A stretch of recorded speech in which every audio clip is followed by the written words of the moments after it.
O Senhor esteja convosco. Ele está no meio de nós. Proclamação do Evangelho de Jesus Cristo, segundo Marcos. Glória a vós, Senhor. Naquele tempo, Jesus se manifestou aos 11 discípulos e disse-lhes: Ide pelo mundo inteiro e anunciai o Evangelho a toda criatura. Quem crê e for batizado será salvo. Quem não crê será condenado. Os sinais que acompanharão aqueles que crerem serão estes: expulsarão demônios em meu nome, falarão novas línguas, se pegarem em serpentes ou beberem algum veneno mortal, não lhes fará mal algum. Quando impuserem as mãos sobre os doentes, eles ficarão curados.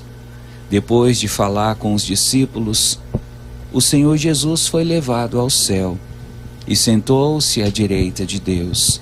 Os discípulos então saíram e pregaram por toda a parte.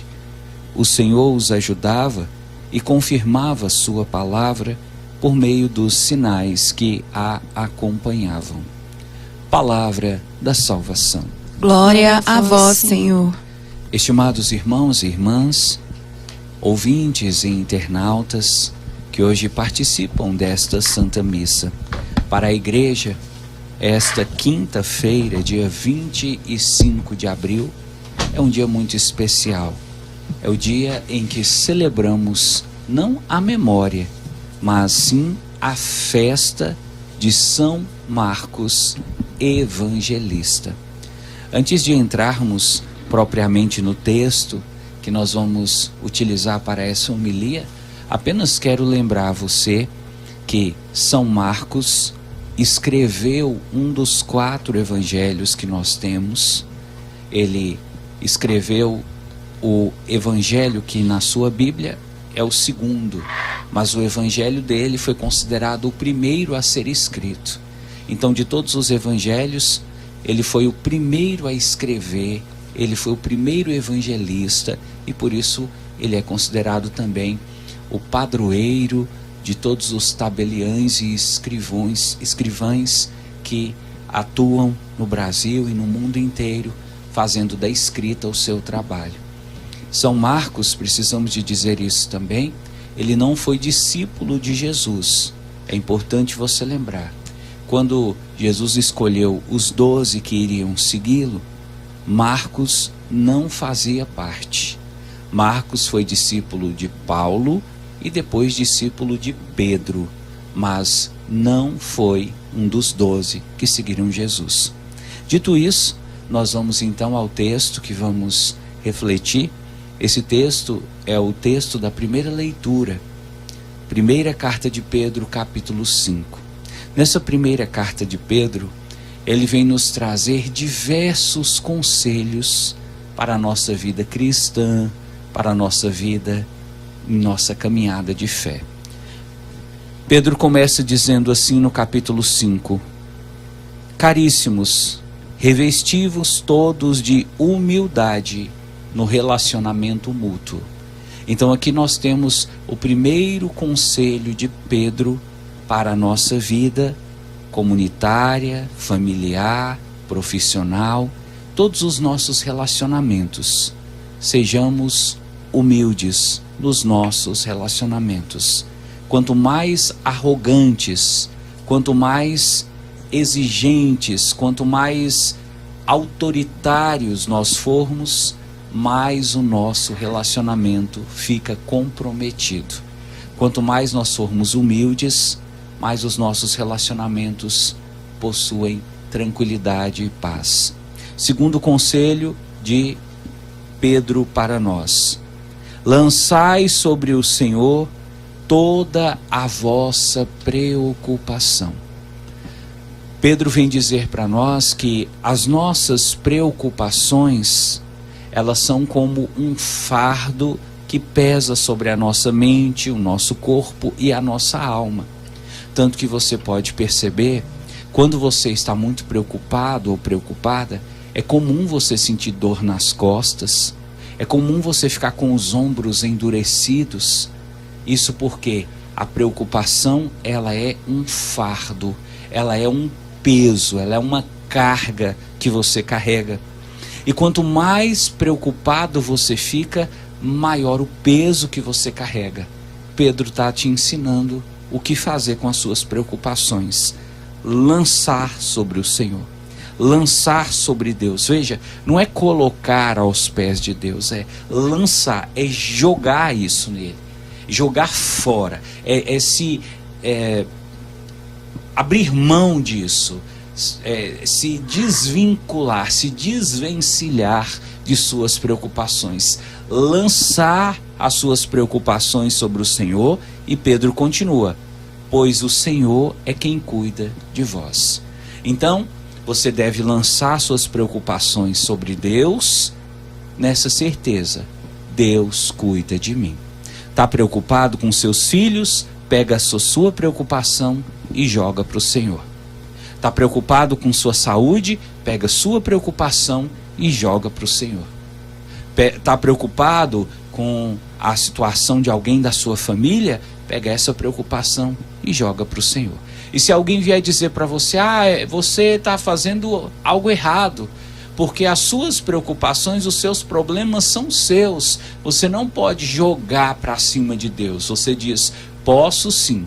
Na Bíblia, na carta de Pedro, ele pede que nós peguemos as preocupações e lancemos sobre o Senhor, porque é o Senhor quem cuida de nós.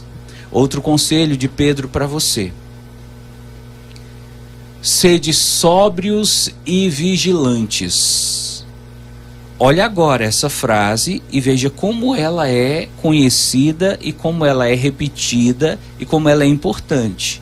Pedro vai dizer assim: o vosso adversário, o diabo, rodeia como um leão a rugir, procurando a quem devorar. Então, por que nós devemos ser sóbrios e vigilantes? Porque nós temos um adversário. Veja, para Pedro, os nossos adversários, o nosso grande adversário, não é aquela pessoa que quer tomar o nosso emprego. O nosso grande adversário não é aquele vizinho que às vezes chama a polícia, faz boletim de ocorrência, inventa mentiras a nosso respeito.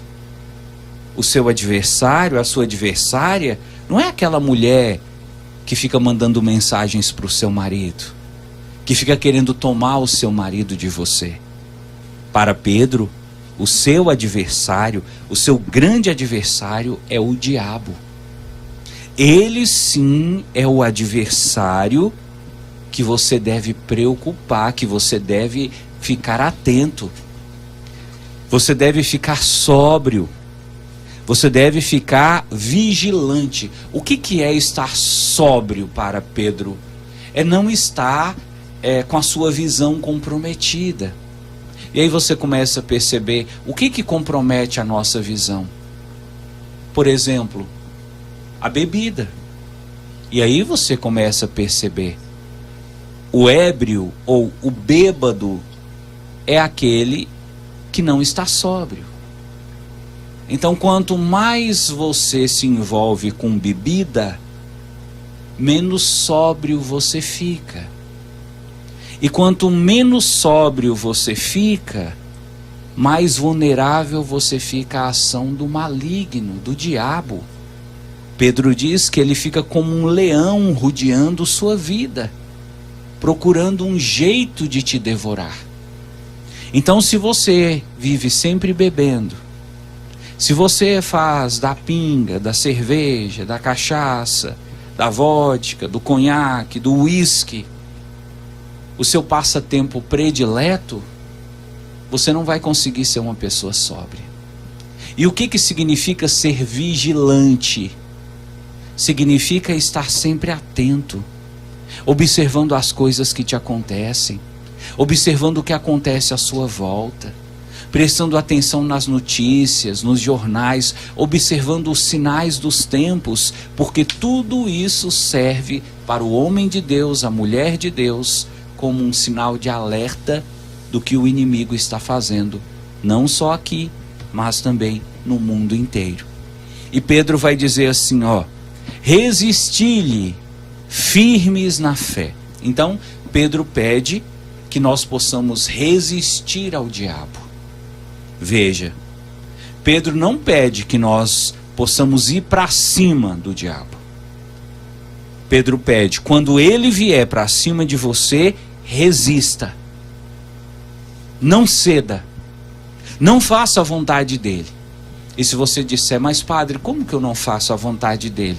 Pedro diz, firmes na fé. Você tem que ter uma fé firme. Você não pode ter uma fé vacilante. Você não pode ter uma fé que nós poderíamos chamar de uma fé ingênua, uma fé infantil, uma fé quebradiça, uma fé trêmula. A sua fé tem que ser firme. E Pedro continua, olha, certos de que iguais sofrimentos atingem também os vossos irmãos pelo mundo afora. Então, para resistir ao inimigo, você precisa ter fé, muita fé, firmeza na fé, e você precisa ter conhecimento de que não é só você que está sofrendo. Os irmãos, ou seja, outras pessoas que vivem como você, que amam o mesmo Deus que você, que creem em Jesus Cristo como você, estão sofrendo também pelo mundo afora. No mundo inteiro as pessoas estão sofrendo. Você não é o único que está sofrendo. Outras pessoas estão sofrendo. E outras pessoas talvez estejam sendo até mais fortes do que você. Então você precisa também se fortalecer. Lembrando dessas pessoas que talvez não tiveram o conhecimento que você tem, não tiveram o estudo que você tem, não tiveram a oportunidade de aprender as coisas que você tem, e mesmo assim conseguem ser mais fortes na fé do que muitos de nós no dia de hoje. Pedro continua dizendo assim, depois de terdes sofrido um pouco, o Deus de toda a graça, que vos chamou para a sua glória eterna em Cristo, vos restabelecerá e vos tornará firmes, fortes e seguros.